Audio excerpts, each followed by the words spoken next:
VietJack. Hỏi bài miễn phí, trả lời tức thì. Vào thư viện app, tải ngay app VietJack. Xin chào tất cả các em, chào mừng các em đã quay trở lại với chuỗi bài giảng của VietJack. Hôm nay chúng mình cùng ôn tập lại các kỹ năng có ở trong Unit 7, 8 và 9. Ở phần này chúng mình sẽ ôn tập 4 kỹ năng nghe nói đọc viết, trang 44 và trang 45. Phần đầu tiên, reading, number 1. Read Me's email to Nick and do the exercise that follow. Đọc email của Me, gửi Nick và làm bài tập bên dưới. Hi Nick, how are you? I'm having so much fun here at English camp. English camp. Mình đang rất vui tại English camp. Bạn thấy thế nào rồi? It's a pity you can't join us. Thật tiếc là bạn không thể tham gia cùng chúng mình. It's my third day here and I wish the camp would last a month. Đây là ngày thứ 3 mình ở đây rồi và mình mong rằng là cái trại này sẽ kéo dài 1 tháng. On the first day we put up the tents. Ngày đầu tiên chúng mình dựng lều. They held a tent competition and although we tried our best, our team was only the runner-up. Ngày đầu tiên bọn mình dựng lều, họ đã tổ chức cuộc thi dựng lều. Mặc dù nhóm mình đã cố gắng hết sức nhưng vẫn chỉ về hạng 2, the runner-up. Guess what? I met Nam, our classmate, but we couldn't talk much because he was in another team. Đoán xem, chuyện gì nào? Mình đã gặp Nam, bạn học cùng lớp, nhưng chúng mình không thể nói chuyện nhiều vì bạn ấy thuộc nhóm khác. Before lunch, we played some team building games. It was exciting. In the afternoon, we went fishing. Hùng, a student from Lunar School, is a really good angler. He caught 10 fish, while I caught none. However, we let them all go. Trước bữa trưa bọn mình đã tham gia trò chơi xây dựng sự tình đồng đội. Thật là thú vị. Buổi chiều chúng mình đi câu cá. Hùng, một học sinh từ trường Lunar, là một người câu cá giỏi thực sự. Angler. Anh ấy đã bắt được 10 con cá. Nhưng trong khi chúng mình không bắt được con cá nào. Tuy nhiên sau đấy thì bọn mình đã thả toàn bộ số cá. The second day, ngày thứ 2, when we had a cooking competition was also awesome. We had to draw lots to choose the dish we would cook. Ngày thứ 2 thì chúng mình thi nấu ăn rất là tuyệt. Chúng mình đã rút thăm để chọn ra món ăn mà bọn mình có thể nấu. Hùng did ours and we were asked to make sushi. Hùng and I didn't know how to make it, but lucky us, we had Chi in our team. Hùng đã đại diện lên rút và bọn mình làm sushi. Hùng và tớ không biết cách làm, nhưng mà may thay thì chúng tớ có Chi ở trong đội. She's a student who comes from Tokyo and has lots of experience making sushi. Our sushi won the first prize. It's great that she taught us how to make this healthy dish. Có Chi trong nhóm và bạn ấy là một học sinh đến từ Tokyo và có rất là nhiều kinh nghiệm làm sushi. Món sushi mà bọn mình giành được giải nhất. Thật tuyệt khi Chi đã dạy bọn mình cách làm món ăn bổ dưỡng này. Today there's an English speaking contest on how to learn English successfully for non-native English speaking students. Hong's giving a presentation on his top tips for learning English. Và hôm nay có cuộc thi nói tiếng Anh về đề tài cách học tiếng Anh hiệu quả. Cho những học sinh không phải người bản xứ, Hùng sẽ thuyết trình về những bí quyết học tiếng Anh của mình. I must go now. Chi and Hùng are calling me. Until next time, me. Bây giờ mình phải đi rồi, Chi và Hùng đang gọi mình. Gặp bạn lần tới nhé. Until next time. Rồi, bây giờ chúng mình đã đọc xong bài đọc, chúng mình cùng sang hoạt động của bài đọc này nhé. A. Decide if the statements are true or false. Quyết định xem những câu này là đúng hay là sai. Number 1. Me's team wasn't the winner of tent competition. Đội của team thì không phải là người thắng cuộc trong cuộc thi dựng lều. Vậy thì ở đây chúng mình cần để tìm đến cái từ tent competition trong bài để xem là đội bạn team thì đội bạn Me thì có thắng không. Chỗ nào mà có từ tent competition? Đây, chúng mình thấy đây không? Tent competition. Đấy, although we tried our best, our team was only the runner-up. Đó, the runner-up. So this one is 2. Đúng rồi, họ không thắng mà họ chỉ về vị trí thứ 2 thôi, đúng không? Vậy thì câu này đúng. Wasn't the winner of the 10 competition.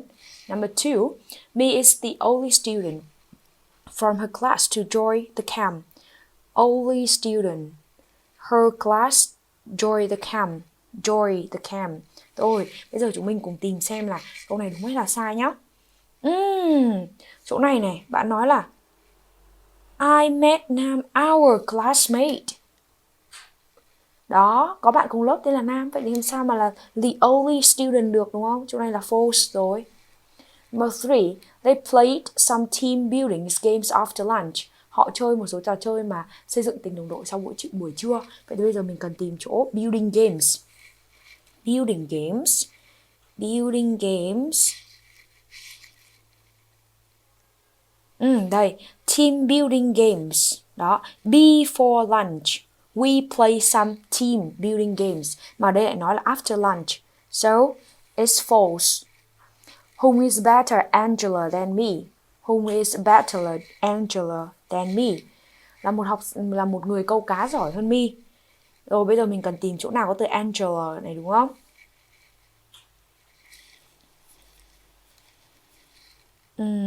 Đây, chỗ này này. Hùng này. Get Angela. I caught none. Bạn Mi này, bạn ấy không bắt được con nào. Vậy thì suy ra bạn Hùng là người câu cá giỏi hơn bạn Mi. Đúng rồi. They kept some fish and let other goes. Họ bắt một vài con cá và thả những con khác đi. Rồi bây giờ mình cần tìm chỗ nào có từ fish. Caught fish, đúng không? Đây. He caught 10 fish while I caught none. However, we let them all go. All go. Thả hết chứ không phải là thả một phần đi. Vậy thì đây là false, phải là let all go chứ không phải là let others go. Answer the questions, trả lời những câu hỏi sau. Number 1, how did the campers choose the dish to cook for the competition? Những cái người đi cắm trại này. Những bạn cắm trại thì chọn món ăn để nấu cho cuộc thi như thế nào? Đấy, campers này, choose the dish to cook for the competition. How?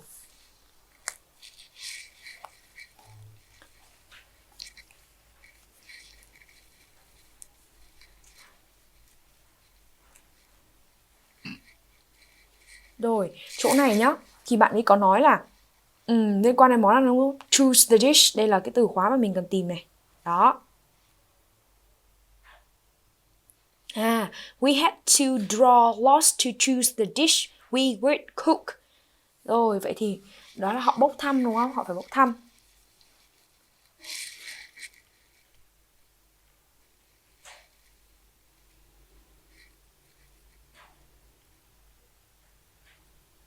Câu này mình sẽ trả lời như sau. They had to draw lots. Number 2. Where does Chi come from? Chi đến từ đâu? Thì trong bài có nói là bạn Chi này đến từ Japan. She comes from Tokyo. 3. What prize did they win? Họ đã thắng cái giải gì trong cuộc thi nấu ăn? They win the first prize. The first prize. 4. Who is the English speaking contest for? Ai? Cái cuộc thi nói tiếng Anh là dành cho ai? Dành cho những học sinh mà không phải là native speaker học tiếng Anh và nói. Is for non-native English speaking students. It's for non-native English-speaking students. Number 5. What is the topic of Hung's presentation? Chủ đề thuyết trình của Hùng là gì? Hùng nói về những cái phương pháp học tiếng Anh. của bạn ấy, những cái tip học tiếng Anh. It's about his tips for learning English. It's about his tips for learning English. Đây là 5 câu trả lời cho phần B của hoạt động đầu tiên.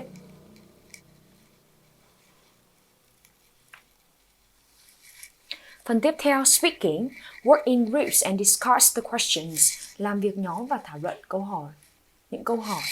Number 1. Have you ever joined an English speaking camp? If yes, share your experience with your friends. If no, tell your friends about the class excursion you liked best. Bạn đã bao giờ tham gia cắm trại nói tiếng Anh chưa? Nếu có, chia sẻ trải nghiệm của bạn với bạn bè. Nếu chưa, kể cho các bạn nghe về một chuyến đi chơi với lớp mà bạn thích nhất. Ok, câu này cô sẽ gợi ý chúng mình trả lời như sau. Phần bài tập 2. I have joined any English speaking camp yet, but the class excursion I liked best is when my class went to history museum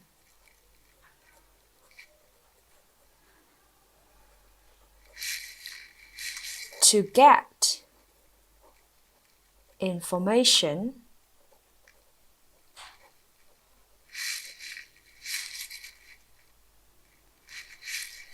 in history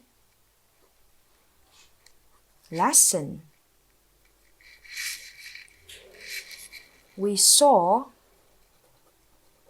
many artifacts and were provided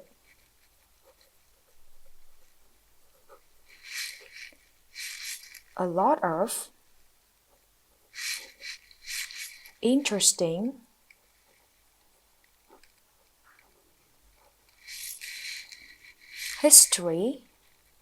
historic myths,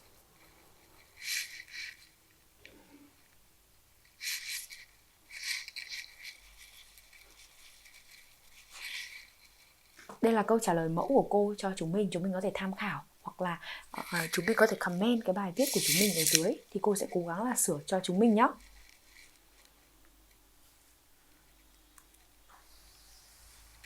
Two, do you think it's a good idea to take part in an English speaking camp? Why or why not? Bạn có nghĩ đó là ý kiến hay khi đi cắm trại nói tiếng Anh không? Tại sao? Mình sẽ trả lời câu này như sau. I think it's good for us. Is a good chance to practice speaking English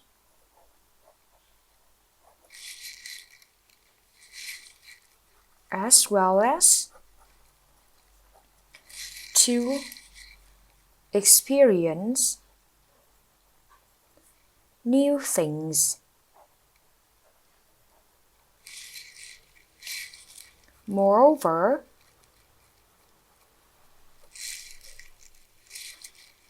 it's easy to make new friends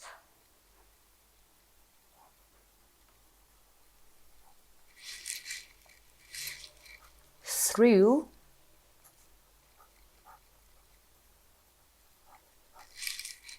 exciting activities. It's good for us. It's a good chance to practice speaking English as well as to experience new things. Moreover, it's easy to make new friends through exciting activities. Đó là một cơ hội tốt để mà luyện nói tiếng Anh, cũng như là trải qua những cái điều mới. Hơn thế nữa thì nó rất là dễ để mà kết bạn thông qua các hoạt động thú vị.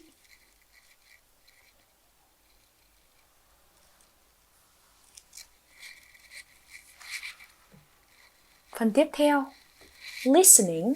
Listen to Hùng giving a presentation on his tips for learning English well. Complete the listener's notes. Use no more than 3 words for each blank. Nghe Hùng đang thuyết trình về những cách học giỏi tiếng Anh. Hoàn thành ghi chú của người nghe. Sử dụng không quá 3 từ cho mỗi ô trống. Trước khi làm bài này, chúng mình cần gạch chân những cái từ khóa để mà chúng mình có thể nắm bắt được cái phần thông tin mà người ta nói ở trong bài. Tips for learning English. Reading, đọc cái gì bằng tiếng Anh. Widening, mở rộng cái gì. Understanding the context, hiểu được ngữ cảnh. Remembering words longer, nhớ được từ lâu hơn. Knowing how to use words, biết cách như thế nào để sử dụng từ. Practicing grammar, thực hành ngữ pháp. Doing exercise from different, làm bài tập từ nhiều nguồn khác nhau chẳng hạn. Good books, sách tốt. Grammar in use and active grammar. Hai cái đầu tựa sách này là tựa sách tốt để mà học ngữ pháp. Chúng mình có thể tham khảo Grammar in use and active grammar. Taking opportunities to speak and write English, cơ hội để mà nói và viết tiếng Anh. Joining on, tham gia vào cái gì? Exchanging emails and chatting on Skype, trao đổi email và nói chuyện trên Skype. Improving skill, cải thiện những cái kỹ năng. Widening knowledge, mở rộng kiến thức. Not being afraid of making mistakes, không ngại để mà mắc lỗi. Taking part in class, tham gia vào lớp học nào. Asking your teacher and classmates for help, giúp giáo viên và học sinh. Hỏi giáo viên và bạn cùng lớp, giúp đỡ. Đó, ví dụ mình không biết cái gì mình hỏi cô, hỏi các bạn. Rồi bây giờ chúng mình cùng nghe và làm bài nhé.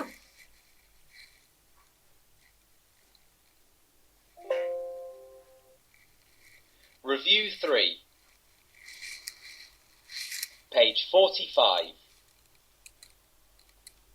Skills. Listening. Activity 3. Listen to Hum giving a presentation on his tips for learning English well. Complete the listener's notes. Use no more than 3 words for each blank. My tips to learn English well are not complicated. Firstly, I usually read stories and books in English. Reading them helps me widen my vocabulary and understand the context where words are used. This way I can remember vocabulary longer and know how to use the words correctly. Secondly, to practice English grammar, I do lots of exercises from different grammar books. I find grammar in use and active grammar useful because they explain grammar thoroughly and provide learners with various types of exercise. Thirdly, I take every opportunity to speak and write English because these are my weak points. I've joined an international project which connects students from all over the world. I've made friends with 4 students from the USA, Australia, France, and Egypt. We write each other emails and chat on Skype. That way, I can not only improve my English skills, but also enrich my knowledge of different cultures. My last tip is to be self-confident. Don't be afraid of making mistakes in the process of learning. In class, you should take part in the activities actively. If there are any things you don't understand, ask your teacher and classmates for help. These tips have helped me to become a successful English learner.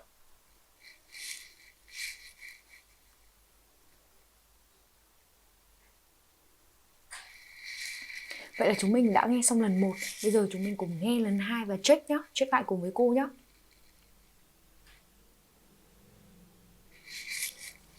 Ở đây bạn ấy có nói là My tips to learn English well are not complicated. Các cái bí kíp học tiếng Anh của mình không khó. Firstly, I usually read stories and books in English. Bạn ấy đọc truyện và sách bằng tiếng Anh. Reading them helps me widen my vocabulary and understand the context where words are used. Và đọc sách hay là truyện bằng tiếng Anh thì giúp mình mở rộng từ vựng và hiểu được ngữ cảnh.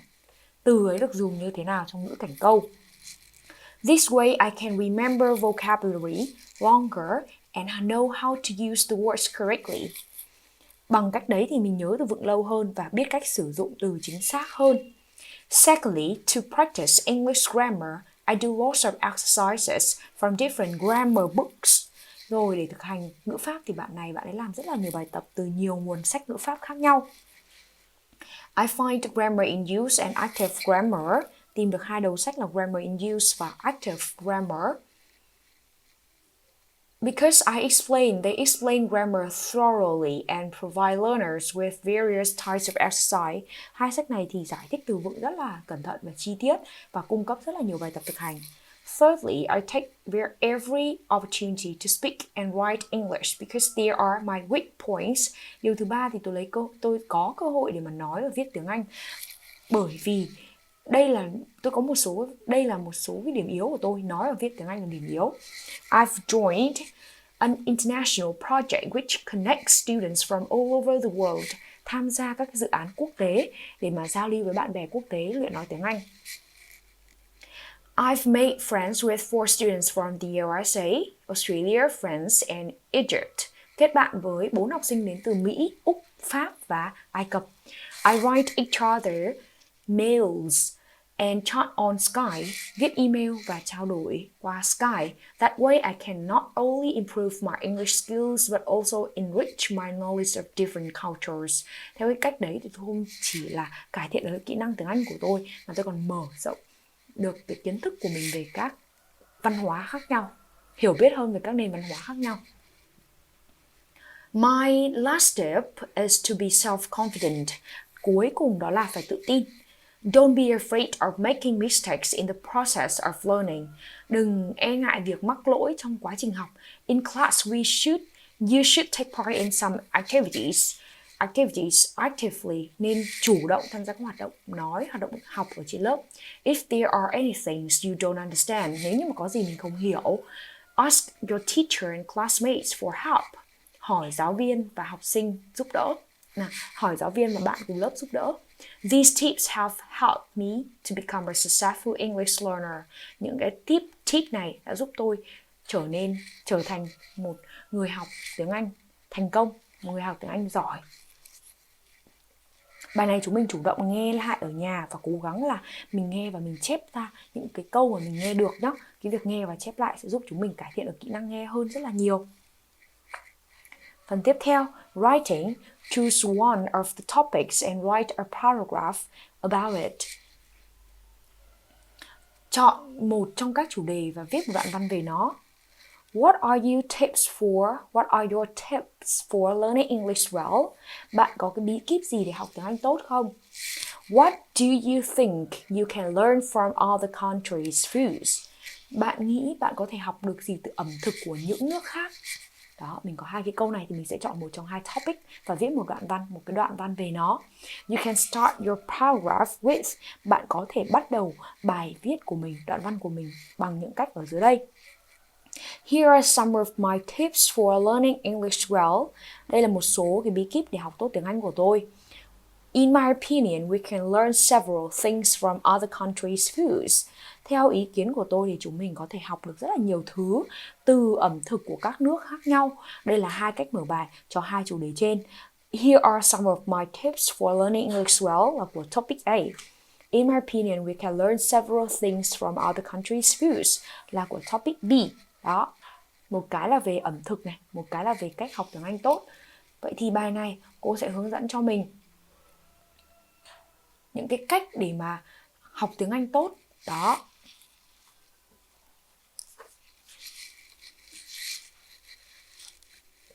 Trước tiên thì chúng mình cần lên dàn bài xem là mình sẽ viết cái gì.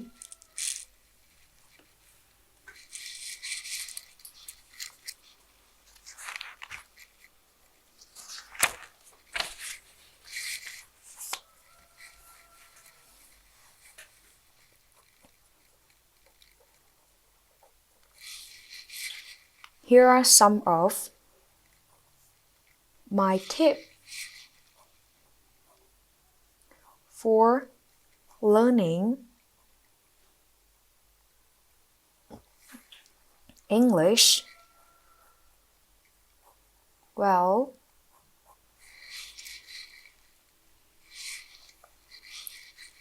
Firstly,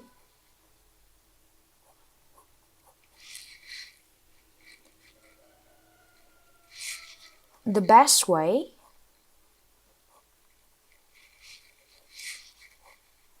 has been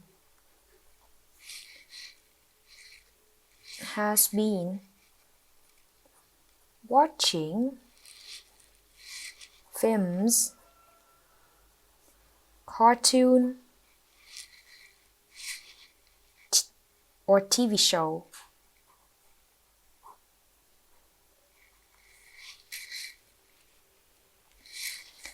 When I was little,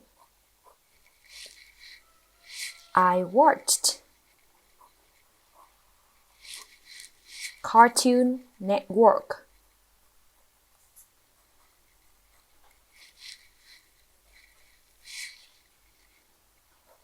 Despite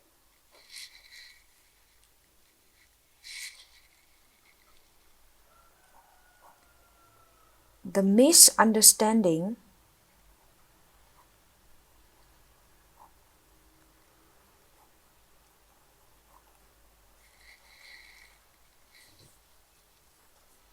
of some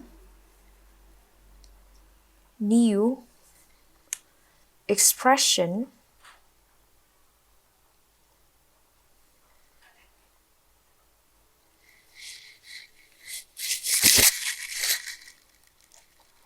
I kept watching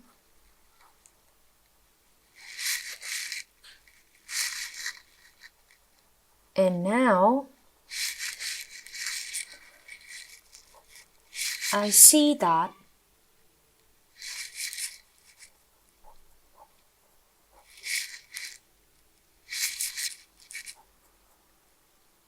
it helped me a lot.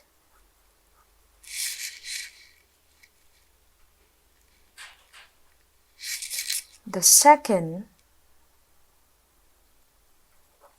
way is to write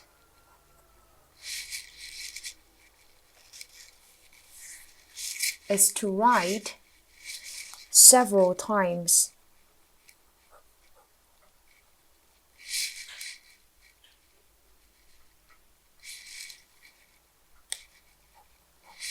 The new words we learn.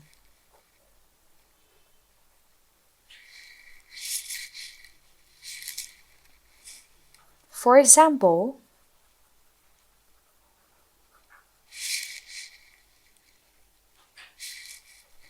when I learn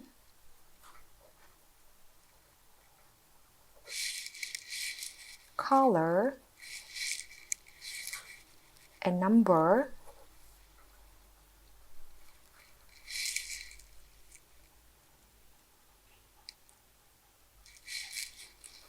I had to write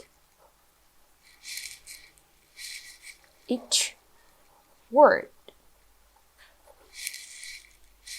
5 or 10 times.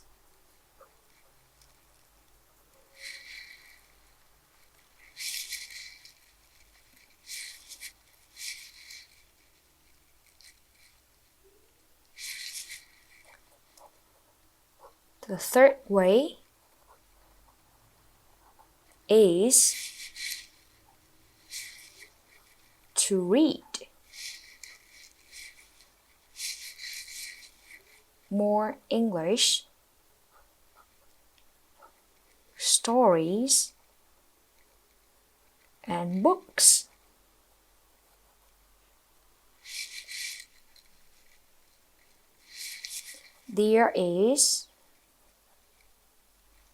There are so many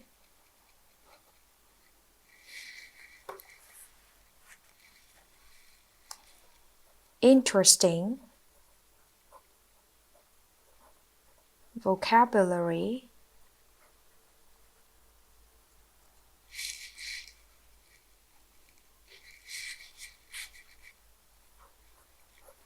in these resources.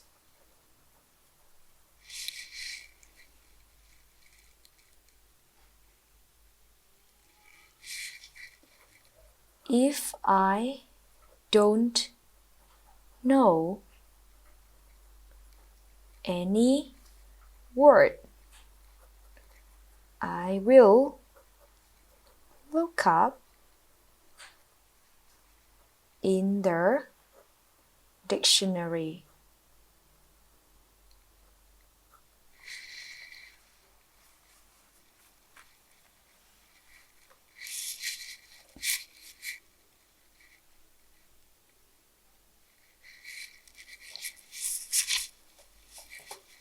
Ok, đây là bài mẫu của cô. Cô đưa ra cho chúng mình ba cách để mà học tiếng Anh tốt nhé. Ngoài ra thì chúng mình có thể nói thêm là finally, I would recommend all people learning English to go to English-speaking countries to try to have a conversation with native speakers or even listen to them speak. Hoặc là the another way to improve your English is to imitate native speaker. You can search some English video on YouTube or Facebook, listen and imitate the speaker. Or a good way to learn and practice our English is to talk with our friends and teacher in class. This way we can practice new vocabulary and at the same time we learn with mistakes that we might make during our speech.